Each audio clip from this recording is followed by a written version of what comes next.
आज कोई बेहतरीन यूनिवर्सिटीज की बात करे तो दिमाग में आते हैं ऑक्सफोर्ड, येल और कैम्ब्रिज जैसे नाम। लेकिन एक कमाल की बात बताऊं, करीब 1500 साल पहले कहानी कुछ और ही थी।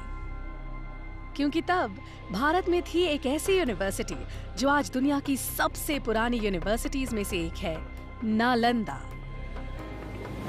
नालंदा शब्द 3 शब्दों से बना है, न प्लस आलम प्लस दा। इसका मतलब है एक ऐसा उपहार जिसकी कोई सीमा ना हो।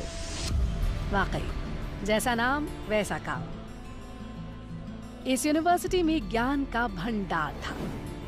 यहाँ सिर्फ धार्मिक ग्रंथ ही नहीं बल्कि लिटरेचर, थियोलॉजी, लॉजिक, मेडिसिन और फिलॉसफी जैसे कई सब्जेक्ट्स पढ़ाए जाते थे।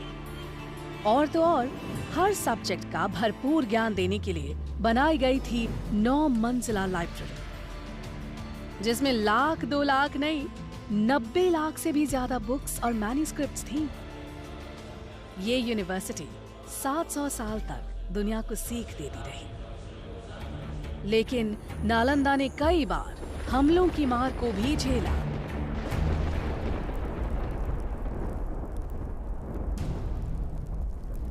आखिरकार 12वीं शताब्दी में एक हमले में बख्तियार खिलजी ने नालंदा को जला दिया। और माना जाता है कि इसकी लाइब्रेरी 3 महीने तक जलती रही और ज्ञान का वो खजाना जो संभाल कर रखा गया था धुएं में खो गया। उस वक्त जब नालंदा कई बुलंदियों को छू रही थी, वो एक महाविहार यानी विशाल बौद्ध मठ का हिस्सा थी, जिसके खंडहर आज भी 57 एकड़ में फैली इस साइट में नजर आते हैं। कुछ रिकॉर्ड्स के मुताबिक नालंदा दरअसल आम के बगीचे पर बनी थी, जिसे 500 व्यापारियों ने गौतम बुद्ध को तोहफे में दिया। पर आर्कियोलॉजी के हिसाब से नालंदा को 5th सेंचुरी बीसी में गुप्त काल में बनाया गया था।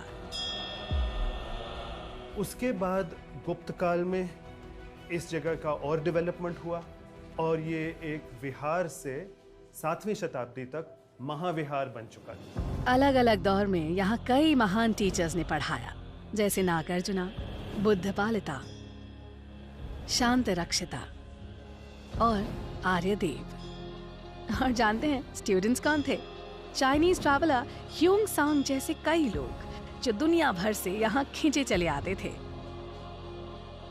यहाँ पर पूरे विश्व से, चीन से, म्यांमार से, श्रीलंका से अनेक प्रांतों के लोग इस जगह पर शिक्षा ग्रहण करने के लिए आया करते थे इस महाविहार में। लेकिन इस सब के बावजूद नालंदा वक्त की मार को नहीं झेल पाई। इसीलिए डॉक्टर अब्दुल कलाम की पहल से नालंदा ने एक मॉडर्न इंटरनेशनल यूनिवर्सिटी के रूप में फिर से जन्म लिया।